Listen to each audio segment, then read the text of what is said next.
Ваше високо преосвештенство, митрополите на најсветата митрополија Крушевско-Демирхисарска господин Јован, од срце ви благодарам на поканата денес литургиски да заедничариме и така да го негуваме единството на нашата црква, кое што сите ние добро знаеме дека вие го чувате како зеница во вашето око. Вам, возлюбени во Христа, ви го пренесувам благословот и молитвените желби на неговото блаженство архиепископот Охридски и Македонски господин Стефан за ваше преуспевање со се што ќе се зафатите во вашето постоење. Го слушнавме сите внимателно денешното Евангелие и следствено нема потреба да го прераскажуваме текстот на евангелското зачало, но ми се чини дека е сосема возможно да го поставиме прашањето зошто постоеше потреба Христос да чекори по водата. Ние луѓето имаме такво внатрешно настроение да го разбираме Бога согласно на нашите сваќања за Него и согласно на нашите потреби од Него. Одредени Христови постапки за ограничената човекова логика честопати изгледаат непотребни. Например, Христос го воскреснува мртвиот син на вдовицата во Наин, затоа што беше мртов. Го исцелува парализираниот затоа што беше парализиран. И да не набројувам понатаму.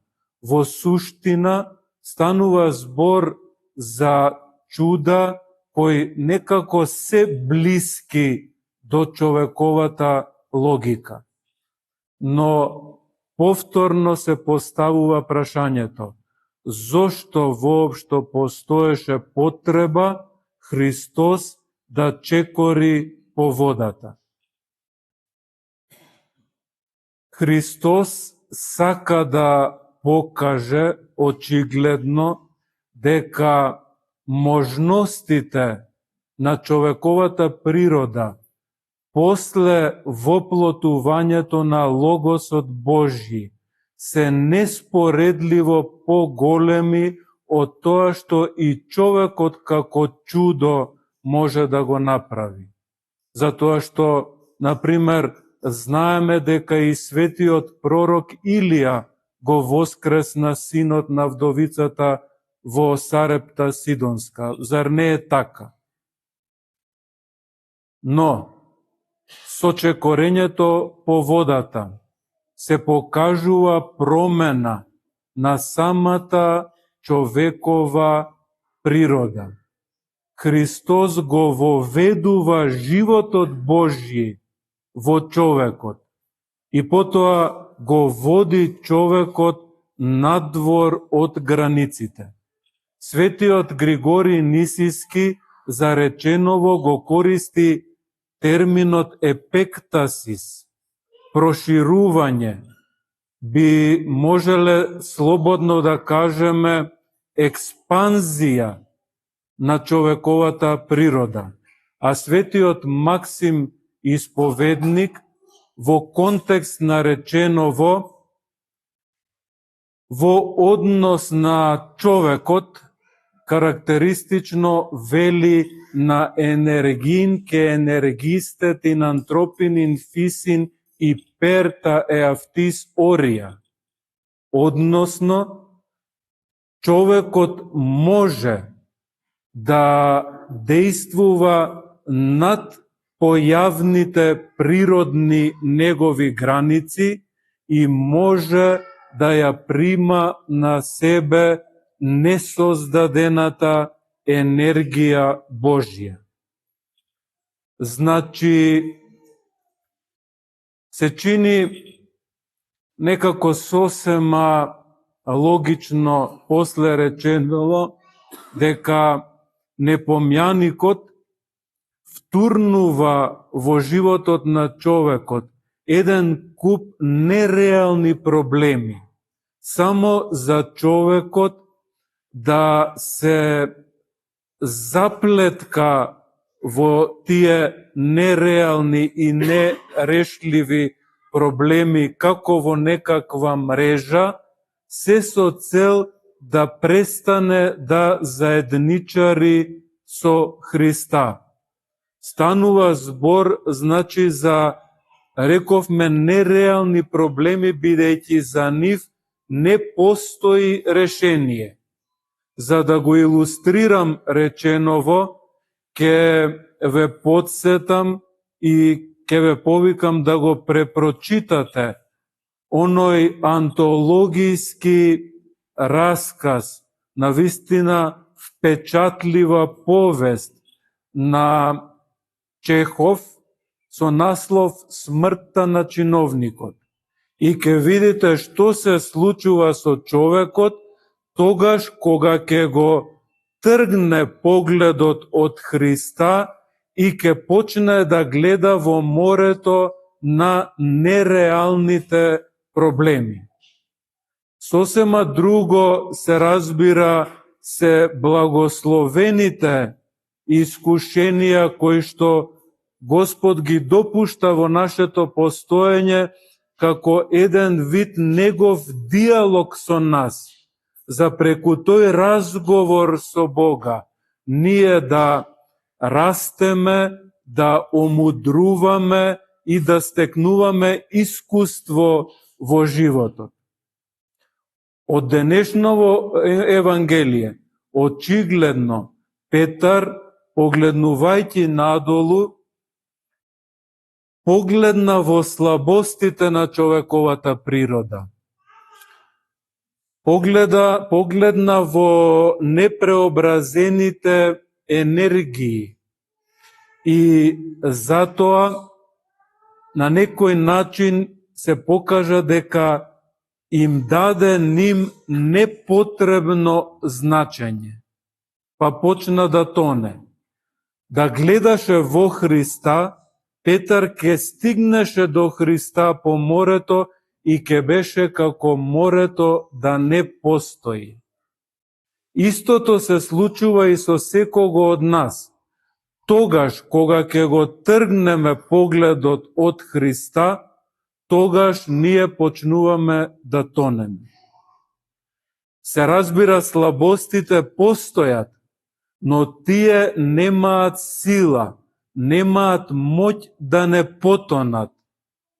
Се додека Христос е главната цел на нашето постоење, се додека гледаме напред кон Христа, се додека главната цел, велам, на нашето постоење е охристовувањето на нашиот живот.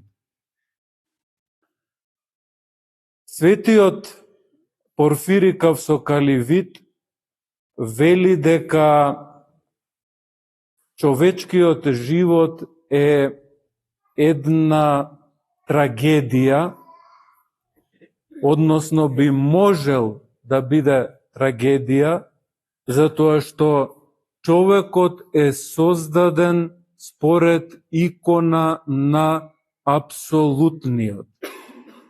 Бара мудрост, бара вечност, бара совршенство.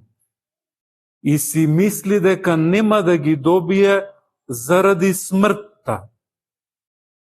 Но не е така, бидејќи сето тоа што го бара е возможно да го добие преку светотаинскиот живот во мистичното тело Христово, кое што е црквата, значи во Бога, сето тоа е возможно да го добие по благодат. Некои луѓе, како што реков, со ограничената логика човекова, можат да ги постават тие прашања, бидејќи не им е јасно, и да речат зошто воопшто не ги повика учениците да дојдат до него, зошто не пливаше до нив. Но гледате, Христос преку чекорењето по водата, на еден, навистина би рекол, прекрасен, поетски, творечки, креативен начин, покажува кое е предназначението на човековата природа, а тоа е обожението по благодат. Значи, човекот, со други зборови, е повикан да постане малечок Бог по благодат. И токму, велам, некои тоа не го сваќаат, но затоа потребно е да се научиме да гледаме точно на се што не обкружува во нашето постоење. Светиот Порфири Кавсокаливит нагласува дека постојат два начини за човекот да се избори со темнината. Едниот е во темното да ги трие очите и да мисли дека така ќе се навикне да гледа, но никогаш нема да се навикне така да гледа. А другиот е да го отвори прозорецот за да влезе светлината и кога светлината ќе влезе, тогаш темнината исчезнува. Значи, со други зборови, навистина не е потребно тогаш кога ни се случуваат слабости, тогаш кога ни се случуваат проблеми, да им придаваме преголемо значење во нашето постоење и да живееме во темнината на проблемите. Да се научиме да гледаме во темнината и постојано да не годуваме заради тоа, затоа што никогаш на такво нешто нема да се научиме. Но неопходно е секогаш нашето внимание да биде насочено кон Христа Бога. И неопходно е човекот да ги отвори прозорите на неговиот живот, за во него да влезе Христовата светлина и да се покаже дека човекот станува свесен за неговиот највозвишен призив, а тоа е да биде малечок Бог по благодат. Ете, тоа е новото во христијанството. Нешто што го нема во ниту една друга религија, во ниту еден друг философски систем, бидејќи станува збор за откровение Божјо.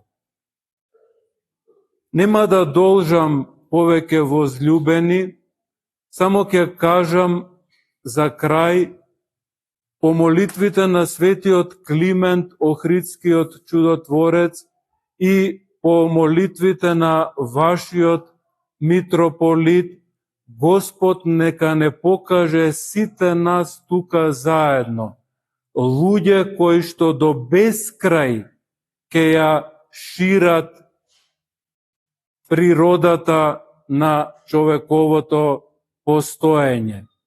Бидејќи, знаете, сосема е возможно ова што го зборувам во однос на обожението, да го гледаме не само кај светителите. Светителите секако дека представуваат пример, но возможно е да го гледаме и да му се случува и на секој човек кој што горешто верува во животот. Секој човек кој што верува, тогаш кога се околу него е темно, него може се во постоењето да му биде светло. Тогаш кога сите, би рекол, околности во неговото обкружување прават него да му биде темнина, тој без никаква посебна причина во своето постоење да чувствува неискажлива радост. Ете, тоа е големото чудо на проширувањето на човековата природа. И денешното Евангелие ни ја покажува таа перспектива на постоењето на човекот. Затоа повторувам, по молитвите на светиот Климент Охридски, по молитвите на вашиот митрополит, да се покажеме сите личности кои што до бескрај ќе ја шират својата природа по благодат, затоа што на тој начин ќе се покажеме автентични личности на Христа Бога, во Бога Отца, преку несоздадената благодат на Бога, Светиот Дух, едниот Бог во Тројца, Тројца единосушна и неразделна, сега, секогаш и во вековите на вековите. Амин.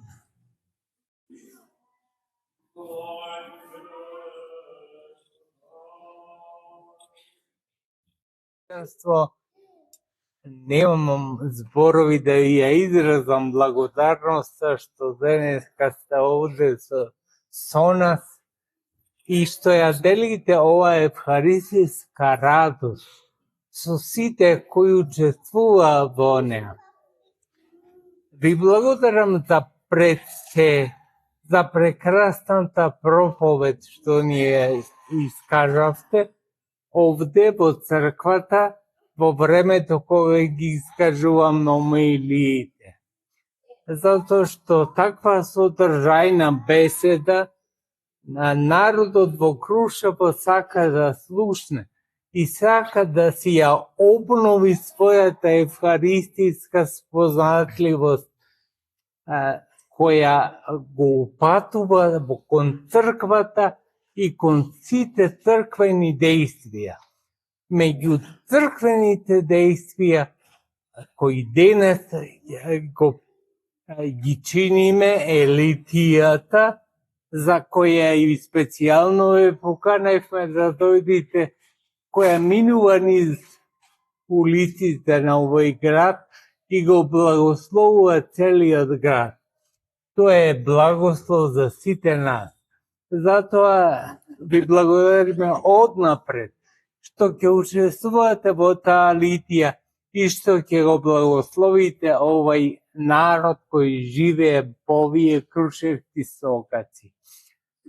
Ви благодариме уште еднаш за сите дејства кои ги вршите, од кои сте навистина задоволни сите во оваа крушевска и Демихисарска света митрополија. Да сте здрави и живи и милоста Божја да биде секогаш на вас и таја да ве благословува и да ви дава просперитет во побожниот живот кој го имате.